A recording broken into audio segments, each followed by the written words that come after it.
สิตั้งเฮือนสิผัวบ่ได้มากวนบ่ผัวมากวนแล้วคันขับมาเฮาถามนี่แต่มื้อนั้นบ่แม่นจะดีคันขับมาสิเอาบ่เอาเนาะเอามาซอยยังหน่อยเนาะเอามาพอดีสีน้ำตาสิเนาะเอามาพอดีวุ่นวายสมองปวดสมองน้ำตาไหลตลอดยืมกันน้ำตาพังตลอดเห็นบ่เราก็บ่ใส่เพิ่นว่าคันได้ผัวดีซ้ำถึกเลข6โตเพิ่นแม่นไว้ฮะไว้เด้เนาะคันได้ผัวดีซ้ำถึกเลข6โตนี่กว่าอีกนั่นล่ะเนาะผัวดีเมียกับผัวหาคันผัวบ่ได้กินข้าวก็อิ่มแล้วแม่นบ่เว้ยกินฮอดข้าวว่าง่ายคันได้ผัวดีบ่กินข้าวก็อิ่มอกอิ่มใจบ่หรือว่าได้แบบผัวบ่ดีอันกินข้าวก็บ่ลงท้องทำทึกเลข6โตเฮาใส่มันหมดแต่ว่าทึกผัวดีนี่เฮาใส่เท่าวันตายเลยยังวดบ่ใส่บ่หมดซ้ำลุงนี่ถือว่าดีอยู่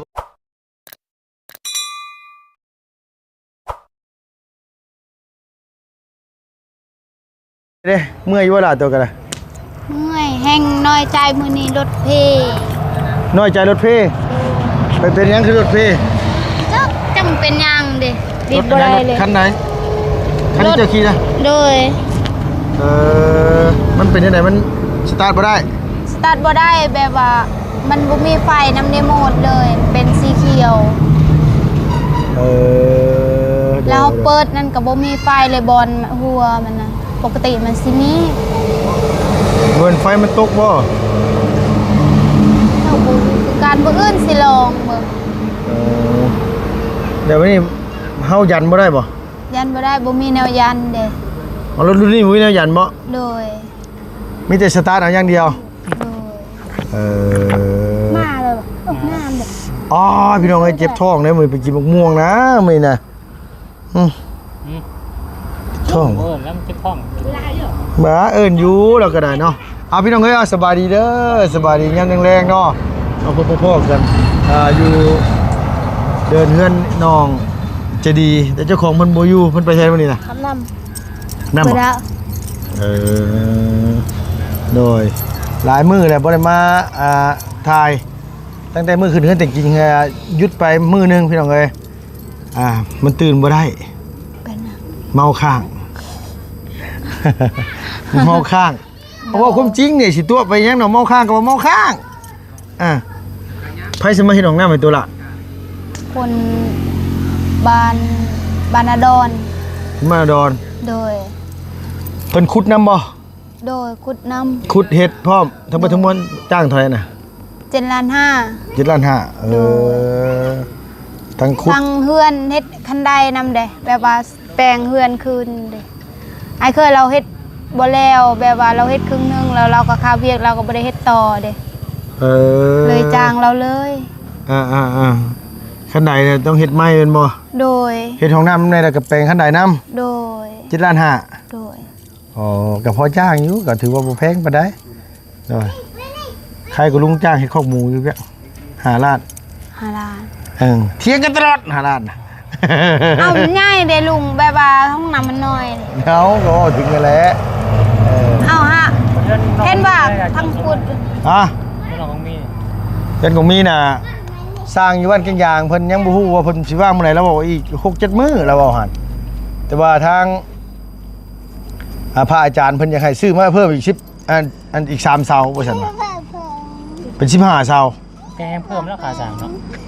กันจังว่าเขายังว่าอยู่15เสากับผมขออยู่จะเอาเงินยืมข่อยแล้ว4เสาพุ่นน่ะ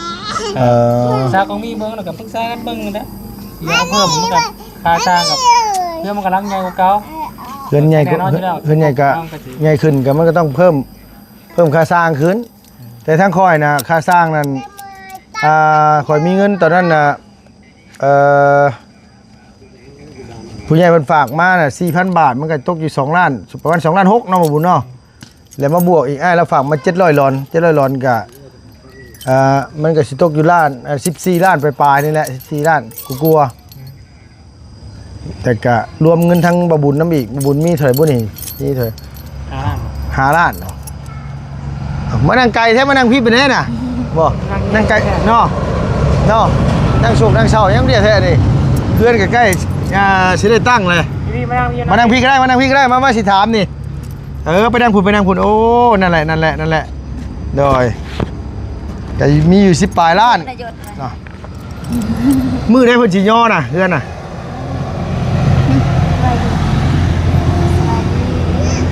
โดยเอาล่ะเอาไม้ให้เพิ่นเลยนะเอาไม้ให้แม่อันจะดีเนี่ยบ่มือได้เราสิย่อเพื่อนน่ะวันที่28มื้อนี้วันที่เท่าไหร่มื้อนี้น่ะ วันที่24 มื้อนี้เช้า4 เลย ยังอีกอยู่4มื้อในย่อโดยเอาง่ายก็ยังอีก4มื้อไอ้เพิ่นกบไม้กบตอกได้แล้วนี่ก็หามื้อหาวันไม่ได้เนาะ เลย วันที่28ยังอีก4มื้อเวลาเพิ่นย่อให้เพิ่นมันว่าขยับไปฟังนั่นเนี่ยเดี๋ยวมันติดเสานี่โพดมันสิบ่งามมื้อนี้จะออกไม้จะค่ำบ่มื้อนี้8ค่ำบ่วันศีลบ่มื้อนี้นะวันศีลนี่ล่ะเอ้ยมื้อนี้นะสิบอกให้วันศีล8ได้มื้อนี้นะก่อนเถอะก่อน นี่ศีล8ได้มื้อนี้ศีล8ได้เฮ้ย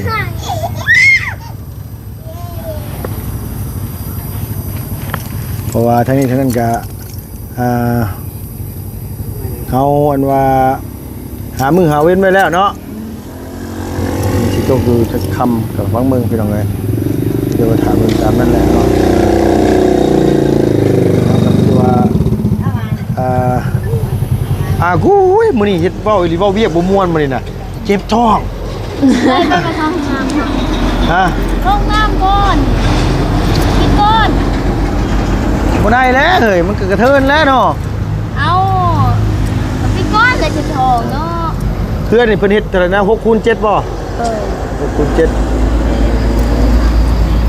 เพิ่นมากินข้าวนี่กินข้าวน้ำเฮาหรือว่าเพิ่นถือมาต่างหาก เขาเธอมาทางห้าง เพิ่นถือมาแต่เพิ่นเนาะ เลยแต่เอาออกอะไรแบบเวลาเขากินนะ เพิ่นบ่ได้นอนพี่บ่เพิ่นไปกลับบ่ เลยไปกับ เพิ่นอยู่บ้านเนี่ยนะบ้านแกงหลวงบ่ เพื่อนก็พูดเขากัน ไม่ถามเพิ่น เลยไม่ได้ถามนะ บ่ได้ถามเพิ่นว่าอยู่บ้านไหนมาแต่ว่าพอมันมีพอน้องปูนาไอ้สังเลยบ้านแกงหลวงนอกแกงหลวงในแหละเจ้าน่ะเฮ็ดเวียกนำกันหลายเทื่อเลยล่ะแต่ละมานี่ยังบ่ได้มาถ่ายแล้วได้พี่น้องเอ้ยเพราะว่ายังบ่ทันได้ช่วงเมาปานใดมันยังเมาเต็มที่พุ่นน่ะแท้ลูกล่ะ เวลาสาวชีดอกแค่ เมาเวลาตัวมื้อนั่นล่ะ สาวชีดอกแค่ย่องหลุดลงเลยเมื่อนั้น ย่องห้อยยัง น้องมันอันนั้นมันเต็มแล้วมันอันนั้น เบิ่งสิใช่ มันฟูมมากเงินจริงมีคน ไปเบิ่งไปโดย ไปที่ไหนไปยัง ได้ดอกแล้วเอาไว้ จักหน่อยนี่เฮือนมันว่าแม่ต้องจะดีนี่คือเฮือนแม่ต้องจะดีนี่สิบ่กินนอกบ่ไหวเมื่อยลอยละทันอยู่บ่เนาะ เป็นย่าง บ่ยันว่าเข้าพรรษาก่อนหั่นน่ะ ที่เซาแปดเนาะ 18ก็ประมาณ2อาทิตย์3อาทิตย์ไปว่าเพิ่นจะได้2-3มื้อเพิ่นจะได้เมื่อ เอาภาษายังจักมือ เข้าพรรษาบ่เข้าพรรษาก็เบิดเดือนนี้หาจะออกใหม่เท่าไหร่ออกใหม่8ขึ้นมา8ค่ำออกมา8ค่ำมื้อนี้ก็ยังเหลืออยู่เดือนปลายเหลืออยู่เดือนปลายก็เพราะว่าเข้าพรรษาพูนเพ่งเดือนหน้าพุ่นอันนี้ก็ยังเหลืออยู่เพื่อฮอดดับอีกก็ยังเหลืออยู่หลายมื้อเต็มอยู่ยัง40ปลายมื้อก็ทันอยู่ดอกทันเนาะโดยขึ้นหน้าบ่เฮ็ดใหม่บ่บ่เฮ็ดใหม่บ่เห็นจ้ะ บ่มีเงิน ฮะ บ่มีเงิน แม่นบ่แท้บ่ยันว่า ห้องน้ำไฟก็ขึ้นแล้วบ่ขึ้นว่าสิได้แต่ว่าได้ ในห้องน้ำกับไฟก็พอแล้วเนาะบ่พอในใจเฮาก็อยากได้เฮือนใหม่แล้วแต่มันนี่ก็ ก็ เฮือน อยากได้แล้ว เฮือนหลายังบ่ได้เก่าปานใดเฮือนหน้าน่ะหาแต่เฮ็ดได้จักปีได้นาง 6 ปี6 ปีนี่ 6ปีเด้ก็ยังบ่ทันได้เก่าปานใดดอกเก่าเลยจังว่ากันอีกเทื่อนึงเนาะ หาเอาแล้วลูกผัวก็ได้หาเอาคนดุคนมันได้เฮ้ยเอาคนขี้ข้านนี่ก็ฮะ บ่อยากได้ บ่อยากได้บ่อยากได้เด้บ่ยังบ่พอคนที่เจ้าของมักกันพ่อคนเจ้าของมักเบิ่งแหน่ ก็บ่ฮู้ตอนแบบว่าถ้ามื้อหน้ามื้อนี้บ่อยากได้ มึงยังบ่อยากได้อยู่ โดย แน่นอนบ่เฮ้ยข้างแน่ ทางนี้ กันพ่อคนที่มักได้ซะ พ่อคนที่มักจะใช้อยู่แต่เฮือนเฮ็ดแต่ให้ มันสมมุติว่ามันพ่อหั่นนะสมมุติว่ามันพ่อ เจ้ามันพอมาแต่ใส่ได้อยู่แต่ในเฮือน เว้าไว้แล้วเนาะบางเทื่อกาคาบมาอึ่งคาบมาสิไปฮู้บ่ ไอ้โอ้ กาคาบมาอึ่งคาบมาก็ได้แหละเนี่ยยัง ลุ คน ง เนี่ย อึ่งก้าวขับมา เอ้าเนาะเว้าไว้ได้คนเฮาคาบมันสิได้สิยากบ่ ลุงคือสร้างว่าวท่า เนาะไอ้ว่าได้ซะวันที่24 ลุง เฮ้ย ตอนลุงเอาเมียกล้าขับลุงไปหาเมียบ่ ตอนนั้นบ่ โดย โทรศัพท์คาบไป อ๋อคือว่ากล้าดูว่าอึ้งลุงเว้า โทรศัพท์คาบไปตอนนั้นนะเว้นอึ้งเว้นกาแต่โทรศัพท์คาบไป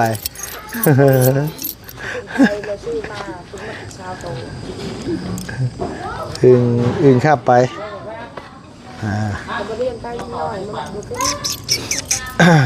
หมูเด้งหมูเด้งหมูเด้งหมูเด้ง ชื่อหมูเด้งใช่ปะมาชื่อหมูเด้งใช่ปะ เบิ่งมาคือจอยยันเราบ่ได้เกลือมัน ป๊อจอยบ่ซั่นว่ะ อ้าวจอยเบิ่งฮะมาอ เบิ่ ยู่ ง เฮื ท อ อง น กับบางใหญ่ยัง มันใหญ่แต่ท้องเบิ่งหัวมันนี่เบิ่งเหือมาอยู่เฮือนอันนั้นลาย ใหญ่บ่ ใหญ่ ใหญ่แล้วสมีก็ได้ เราเฮ็ดแต่เวียกยันละนึง โอ้ยมาไผน่ะ มาแต่เฮือนน้องแล้วน้องเราว่าอยากเลี้ยง ไผเอามา นกินไก่ตัวน้อยๆมันกินไก่แหละ อันนี้ เด้อ บ่ว่า แล้วว่าเบิ่งเรามาส่งคืนมันกินไก่ เนาะตัวนี้น้อยกินไก่ เพื่อนน้อยหนึ่งก็เอาเงินให้น้อยหนึ่งเพื่อนน้อยกินไก่เลย โอ้ยบิดหูมันแล้วมันควงไปนี่ มันยังเมื่อบ้านน่ะมันบ่จื้อแล้วบ่ได้เฮือนมันน่ะ วันที่24เนาะแม่จะดีเนาะ เลย วันที่24นี่คือย่อเนาะ เลย ก็ประมาณ20ปลายมื้อก็สิแล้วอยู่ดอกก็สิทันอยู่ดอกขึ้น อ้าวกินนี่คือว่าวันที่28บ่ ก็มื้อนี้วันที่24แต่วันที่28น่ะเพิ่นสิย่อมื้อนี้วันที่24วันที่28เพิ่นย่อก็สิเฮ็ดประมาณสักครึ่งเดือนนี่ก็แล้วล่ะเพิ่นเฮ็ดกัน3คนก็สิบ่ยากปานใด จั ด ก อก คน 3 บ่แบบเวลาตั้งเฮือนได้3คนก็บ่แพ้ บ่แล้วก็หามาได้เนาะพี่น้องเฮาก็ต้องหาเพิ่นมาย่อซอย เลย หาพี่หาน้องนำมาย่อซอยกัน ให้ลุ นี่ ง แหละฮะ ลุงซอย เฮาก็ซอยอยู่เฮาก็ซอยแต่ซอยเบิ่งอะนะเฮาก็ได้บ่ซอยย่อได้นักปานนี้ ยังไงจะดีเราย่อเองเนาะเราแข็งแฮงเนาะ ลุงนักทองนะ บ่สิตั้งเฮือนสิผัวบ่ได้มากวนบ่บ่มากวนแล้ว เลย คันกลับมาเฮาถาม เพิ่ นี่ นแล้วแต่มื้อนั้น บ่บ่แม่นจะดี เนาะ คันกลับมาสิเอาบ่บ่เอาเนาะ เลย เอามาซอยยังหน่อยเนาะ เลย เอามาพอดีสีน้ำตาซื่อเนาะ เลย เอามาพอดีวุ่นวายสมอง ฉัน ป อ วด ยู่ สม น้ำ อ ตาง ลกับน้ำตาไหลตลอด ยืมกันน้ำตาพังตลอดเห็นบ่เราก็บ่ใส่เนาะ เพิ่นว่าคันได้ผัวดีซ้ำถึงเลข6โตเพิ่นว่า แม่น ไว้ ฮะ ไว้ กล้วยเด้เนาะคันได้ผัวดีซ้ำถึงเลข6โตนี่กล้วยอีกนั่นล่ะเนาะหาผัวดีเมีย ฉัน กับผัว เอา หา พวก กิ คั น นพวกบ่ได้กินข้าวกะอิ่มแล้ว บ่ แม่นบ่เอ้ย กินฮอตข้าว ว่าง่ายคันได้ผัวดีบ่กินข้าวก็อิ่มอกอิ่มใจบ่ดีว่าได้บ่ แบบพวกบ่ได้อัน เบิ่งข้าง กินข้าวกะบ่ลงท้องทำ เนาะ ถึกเลข6โตเฮาใส่มันหมดแต่ว่าถึกหัวดีนี่เฮาใส่เท่าวันตายเลย ยังวดบ่ บ่ใส่บ่หมด ซ้ำลุงนี่ถือว่าดีอยู่บ่เฮ้ย ดี ฮะ ดี70 กิน70ก็พอดีก็ได้70ก็โอเคก็ยังน้อยๆก็ยังใคร มันต้อง มันก็ต้องมีชั่วมีดี ดีหมดเนาะ แนวโดยไผสิมีดีเบิดมันก็บ่แม่นคนเลยว่าเนาะมันก็พุทธองค์แล้ว ก็พอดีสำลูก โดย ดีแน่บ่ดีแน่แค่แน่ เนาะ แต่บ่ดีหมด คนเฮาบ่มีดอกในโรงนี่ดีหมด มีแต่ว่าคนที่อยู่ใน บ่มีดอก มีแต่ยาอยู่ในมัน อันยาก็บ่ว่าอันยาก็คือมีคือกันอันยาก็ได้เพิ่นก็มีคือกันบ่แม่นว่านี่เนาะโดยจ้าเลยได้ยังจ้าจ้าโดยโอ้ข่อยท้องแบบนี้เนี่ยข่อยบ่กล้ากินแกงหน่อไม้ของเจ้าดอกเอาเลยลูกหลานเอาเลยกินเลยตอนนั้นตอนที่ว่าอยู่กับอันก่อนที่ว่าแม่จะดีแล้วอยู่นํกันจักปีก็พอจะดี แต่กบอัน โดย ปีปลาย อยู่ปีปลาย โดยนี่กับปีปลาย นี่ก็ปีปลาย โดย ดีได้เราบอกลูกให้เจ้าอีกค่ะเนาะ เอ้ยบ่เอาแต่มันอยากได้แต่เอ้ยบ่เอา ว้าว เอ้ยยันลำบากแบบนี้เดียว คันนาฉันน่ะพอแห้งเจ้าหันแล้วคันลงไปลงคาร่มแล้วให้เอาลูกอีกหันแต่ ข พ่อ นา โต ดอะแระยังบ่ไหว เนาะพอดีแบบว่าเขาเฮ็ดมาให้เลี้ยงลูกผู้เดียวลำบากโอ้ยจิตใจมันง่ายมัน ใจ เลี้ยง มัน ง่าย กับมันอยากได้แหละมันหายแหละ บ่ไหวหรอก บ่เอา คนเขาสิเอาลูกเอาเต้าได้มันต้องจิตใจมันต้องนักเล่นกว่านี้อีกเนาะจะว่าบ่เห็นน่ะอันนี้ปลาะปอแปะเนี่ยเถียงกันเลยโอ้ ความรับผิด เนาะ ชอบต้อง แม่ อันดับ น หนึ่ง แม่นโดยคนมาผิดชอบมันต้องหนักหนาสาหัสดีได้ ถ้าคนเฮาบ่มีความรับผิดชอบก็เอาบ่ได้ แม่นแต่ว่าเฮาสำนีเฮายังเอาลูกผู้เดียวนึงได้หลายเอาหลายบ่ได้น้องเอ้ยเอาหลายเลี้ยงเขาบ่ได้ เพื่อเขาสิใหญ่เพื่อเขาสิเรียนจบเพื่อเขาสิอู้ย คันว่าเอาหลายคนแห่งตึกเนาะ น้อย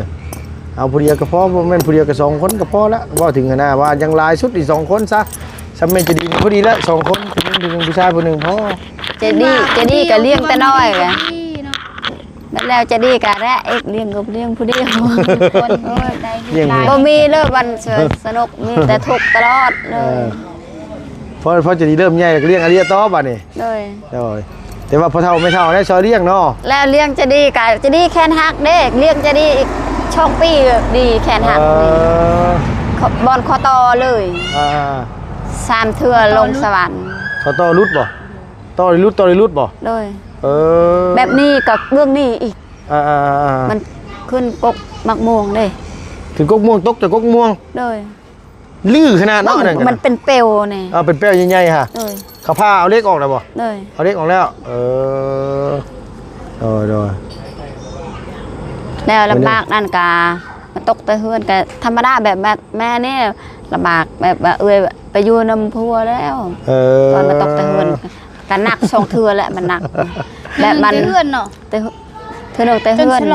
จนแม่ว่ากายจนนี่กระโปรงมียานมันตาย เริ่มวีพรมแล้วก้มหัวลงแล้ว นี่บอลเฮือนครัวนี่ตกแต่ท้องมันมีพอมาเฮ็ดแบบนี้แม่มากายจนว่ามันตายแล้วแม่มากายจนนี่ ก็สลบเลย สลบให้มันกินน้ำเกลือ หมายความว่าเขาตายคืนนั่นก็เลยบอกยากหน่อยนึงเอาอีลี่เนาะว่าสาวว่าเราเนาะ ตายขึ้นคนไปนี่เบามัน กลาง ก็ คืน ซึ่งใน กลางคืนกะตอนแคนมันหักนี่ก็ไม่ได้นอนกลางคืนแบบมันหนักเด้ ยันเป็นคนตายคืนนี่แหละว่าภาษาว่าเขาตายคืนนี่ก็เลยบอกยาก เป็นมันเบาตะกี้มันไม่ได้เบาเด้เด้เดี๋ยวนี้นั่นแต่มันตกแต่เฮือนนั่นมันเบากับแบบบ่ซัดเลย 3 เทื่อมันตายคืน ผู้ชายเถื่อ แบบมันอะแบบมันเจ็บกรามมันหนักเด้แบบมันเบาธรรมดาแบบมันนับแบบนั้นแบบมันนับมันแบบมันหนัก 3 เถื่อแต่คืนที่3 เถื่อก็เลย ซองเทื่อนะ มันจะอันไหนก็จะตัวแกอันไหนแก รุ่นตายคืนพี่น้องเอ้ย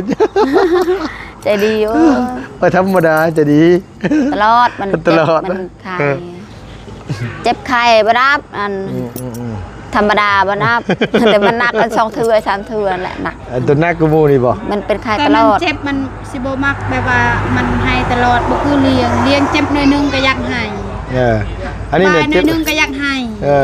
อันนี้บ่มันเจ็บแห้งมันจึงให้ มันไม่ได้หายแต่แขนมันหัก มูด นะ ดิ แขนมันหัก มูดดิ แต่มันไม่ได้หายแต่แขนมันหักเลย